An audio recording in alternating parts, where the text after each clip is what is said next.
जय सच्चिदानंद। स्वामी जी, मेरे को ये प्रश्न था कि राजचंद जी आप की जो कहाँ से बोल रहे हैं? मैं छत्तीसगढ़। छत्तीसगढ़ से। अब नहीं, एक बार और क्वेश्चन, 2 बार क्वेश्चन पूछ चुकी हूँ ओके ओके, और अभी जुड़ी हूँ फिलहाल। और वैसे सत्य की जिज्ञासु हूँ कोई और राजचंद जी को ज्यादा अभी थोड़े साल से जानने की कोशिश कर रही थी। और बहुत अच्छा। तो ये मेरा प्रश्न था, जो राजचंद जी का प्रणीत आत्मसिद्धि शास्त्र है हम्म। में जो 3 नंबर की गाथा है, हाँ। कोई क्रिया जड़ थई रहा हम्म। तो ज्ञान मा कोई हम्म। माने मार्ग मोक्ष नो हम्म। करुणा उपजे जोई। ये करेक्ट। गाथा को मेरे को आपके विज्ञान से, आपकी दृष्टि से समझना था मेरे को। हम्म। हाँ, उन्होंने लिखा है, कोई क्रिया जड़ थई गया शुष्क ज्ञान मा कोई माने मार्ग मोक्ष नो करुणा उपजे जोई। कोई क्रिया जड़ हो गया। क्रिया जड़ का मतलब होता है क्रिया से ही मुक्ति होगी, ऐसा मानने वाला हो गया। कोई जड़ का मतलब होता कोई शुष्क ज्ञान। शुष्क ज्ञान का मतलब शास्त्रों का नॉलेज को ही मुक्ति का मार्ग समझने लगा, वो भी गलत है। दोनों व्यक्तियों की लिखा है, माने मार्ग मोक्ष नो करुणा उपजे जोई। ये दोनों में से कोई भी व्यक्ति मुक्ति के मार्ग को मानते हैं, वो दोनों के ऊपर मेरे को करुणा आती है, क्योंकि वो दोनों मुक्ति के मार्ग को मानते हैं। एक क्रिया करने वाला भी मुक्ति का मार्ग को मानते हैं और एक शास्त्रों को पढ़ने वाला, कंठस्थ करने वाला भी उसको मुक्ति का मार्ग मानते हैं। ये दोनों व्यक्तियों को ऊपर मेरे को करुणा आती है। ये श्रीमद राजचंद्र का कहने का मतलब है। हाँ, तो इसको आपकी दृष्टि से मतलब मेरे को ये था कि अपन जो, मेरे को ऐसा लगता है कि मैं ज्यादातर शुष्क ज्ञानी में ऐसा लगता है मेरे को, क्योंकि क्रिया या मैंने आज तक करी नहीं है और ज्ञान को ही ज्यादा फॉलो किया है और सही समझ लेने की कोशिश की है। तो दोनों का बैलेंस होना चाहिए इसमें कि, हाँ, है ना? अभी बताऊं मैं आपको। तो यहाँ क्रिया का निषेध करना वो अध्यात्म का मार्ग नहीं है, और क्रिया को पुरुषार्थ मानना वो भी अध्यात्म का मार्ग नहीं है। क्रिया वो प्रकृति का सब्जेक्ट है, इसीलिए प्रकृति के ऊपर छोड़ दो, वो तुम्हारा सब्जेक्ट नहीं है, नंबर 1। और नंबर 2, अगर आपको मुक्ति पाना है तो आप कौन है वो जान लो, और ये मन वचन काया और मन वचन काया से जुड़ी हुई पूरी सृष्टि कौन चलाता है वो जान लो। तो मैं कौन हूं वो जानना वो ज्ञान है, और मन वचन काया और पूरी सृष्टि को चलाने वाला कौन है वो जानना वो दर्शन है। ओके, हाँ। तो हर अवस्था में आपको ज्ञान और दर्शन का, शुद्ध ज्ञान और शुद्ध दर्शन का, या तो सम्यक ज्ञान और सम्यक दर्शन का उपयोग करना है, वो आपका पुरुषार्थ रहेगा। तो इसको कहते हैं ज्ञान क्रिया। क्या बोलेंगे? ज्ञान क्रिया। ज्ञान का उपयोग करना वो ज्ञान क्रिया है। ज्ञान क्रिया व्याम मोक्ष, ये आपने शब्द सुना होगा। हाँ हाँ। तो ज्ञान क्रिया होनी चाहिए। अभी तो शारीरिक क्रिया को हम क्रिया मानते हैं, वो पुरुषार्थ मानते हैं, वो भ्रांति है। और केवल शुष्क ज्ञान को हम पुरुषार्थ मानते हैं, किताबों का ज्ञान, वो भी भ्रांति है। ज्ञान और दर्शन पहले सही होना चाहिए, सनातन होना चाहिए, और वो ज्ञान और दर्शन हम मन वचन काया की हर अवस्था में उपयोग करेंगे, इसको कहते हैं ज्ञान क्रिया। और वही ज्ञान क्रिया व्याम मोक्ष, यही मुक्ति का मार्ग तीर्थंकरों और वितराग भगवंतों ने भी बताया है। समझ आया। ज्ञान का उपयोग को ज्ञान क्रिया बताया, ज्ञान वत्ता क्रिया नहीं, ज्ञान का उपयोग तो ज्ञान। अच्छा, और ये भक्ति मार्ग का क्या है इसमें? भक्ति का मतलब होता है, अगर आपको आत्मा की क्वालिटी मालूम हो गई, आत्मा का अस्तित्व मालूम हो गया, आत्मा का स्वभाव मालूम हो गया, तो फिर आपको हर समय आत्मा के साथ ही रहना वो आपकी भक्ति हो गई। ओके, बहुत अच्छा, ठीक क्योंकि है। आज तक हम प्रकृति के साथ जुड़े हुए थे, प्रकृति क्या करती है, क्या बोलती है, क्या सोचती है। भाई हम जब है नहीं, हम चलाने वाले नहीं है, तो इसमें इन्वॉल्व क्यों होते हैं। तो हमको भक्ति करना है तो सिर्फ परमात्मा की भक्ति करें, क्योंकि वो हम हैं। तो भक्ति का मतलब होता है to attach with the existence, qualities and nature. Okay, आत्मा का अस्तित्व परमानेंट है, आत्मा का स्वभाव ही शाश्वत है, और आत्मा की हर क्वालिटी परमानेंट है। बिल्कुल बिल्कुल। तो ये लक्ष्य में रखोगे, और ये लक्ष्य में रखकर ही आप मैं हूं ऐसा ध्यान रखोगे, तो उसको कहते हैं भक्ति, to attach in our quality, in our existence, in our nature. Don't try to attach प्रकृति, प्रकृति का स्वभाव और प्रकृति quality. Don't attach. Detach. Detach. That's it. तो ये आध्यात्मिक पुरुषों ने इसको ज्ञान क्रिया बताया, ज्ञान क्रिया। प्रकृति और परमात्मा दोनों को अलग करना, अलग रखना, और परमात्मा के स्वभाव में रहकर प्रकृति को सिर्फ कुदरती रचना के रूप में ही देखना। ये आध्यात्मिक पुरुषार्थ, और यही पुरुषार्थ केवल दर्शन और अंत में केवल ज्ञान होता है। अच्छा, तो ये केवल दर्शन और केवल ज्ञान के जो बीच का जो बात तो सही है, कुछ माइलस्टोन क्या है इसका बीच में, अपन कैसे मालूम करे कि केवल दर्शन से केवल ज्ञान में कुछ माइलस्टोन है इसका? बताओ।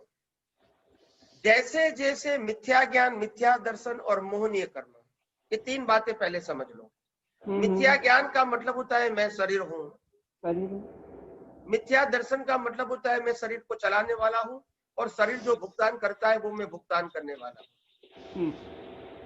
और मोहनीय कर्म का मतलब होता है मन, वचन, काया और इंद्रियों से ही मैं, इंद्रियों के माध्यम से ही मैं सुख प्राप्त करूंगा। ये मोहनीय कर्म है। तो ये मिथ्या ज्ञान, मिथ्या दर्शन, मोहनीय कर्म, ये तीनों को नाश करना, इसको कहते हैं आध्यात्मिक डेवलपमेंट एंड आध्यात्मिक पुरुषार्थ। ये तीनों को नाश करने का मतलब होता है फंडामेंटल इग्नोरेंसी को डिस्ट्रॉय करना। फंडामेंटल इग्नोरेंसी, जिसको अज्ञान कहते हैं। तो जितना अज्ञान का नाश करोगे वो आपका डेवलपमेंट कहेगा, और वो डेवलपमेंट का सेकंड नाम है दर्शन। और अगर सभी प्रकार के अज्ञान निकल गए आपकी दृष्टि में से, इसको कहते हैं केवल दर्शन। और केवल दर्शन के बाद केवल ज्ञान का बीज होता है, जिसका फल ऑटोमोड है। केवल ज्ञान के लिए कोई मेहनत नहीं है, केवल दर्शन तक ही मेहनत है। आप समझो, समझ गई। हाँ। आत्मा अनंत ज्ञान दर्शन वाला है, शाश्वत है, चेतन है, उसके लिए कुछ नहीं करना है।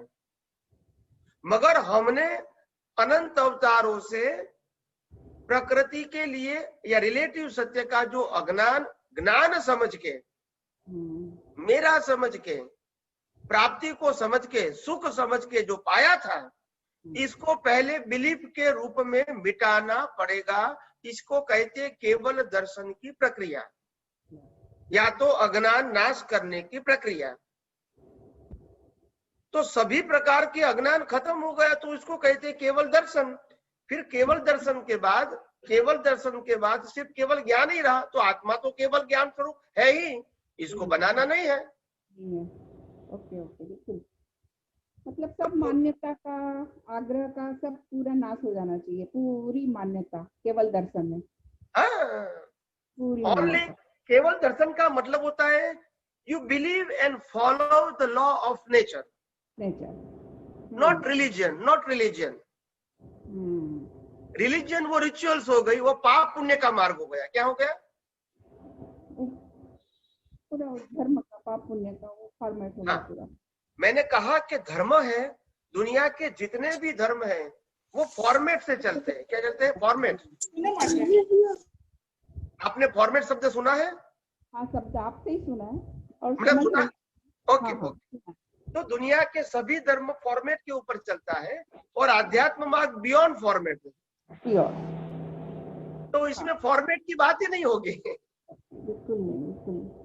तो ये सब्जेक्ट है एब नॉर्मल लेवल का है, अभी नॉर्मल लेवल नहीं है। आम जनता जो मैंने कहा ना 90-95% रिलीजन एंड सोशल लाइफ को ही फॉलो करते हैं, और स्पिरिचुअल लाइफ को समझने वाले, फॉलो करने वाले कम से कम 2-3% वर्ल्ड में होते हैं, तो अभी बहुत हो गए।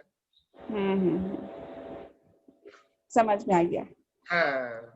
और वही मेरे को थोड़ा सा था कि जैसे आपने बताया ना कि जैसे बॉम्बे जाना है, जैसे जैसे पास पहुंचते जाएगा तो दिखते जाएगा, तो केवल वही मैं बीच का जो माइलस्टोन, क्या अपन केवल दर्शन से माइलस्टोन ये होता है, माइलस्टोन मैं आपको सिंपल भाषा में माइलस्टोन बता दूं। माइलस्टोन का मतलब होता है देहाध्यास कम होता आप खुद फील करोगे। हाँ, फील होता है।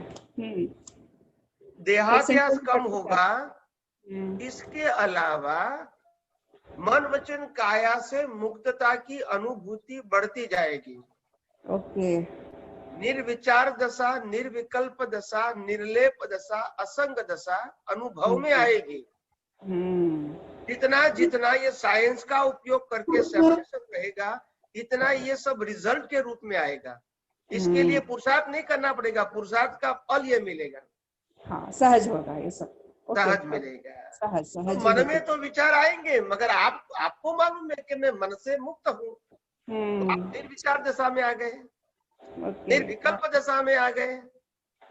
अगर आप शरीर से अलग रहते हैं तो आप असंग दशा में आ गए।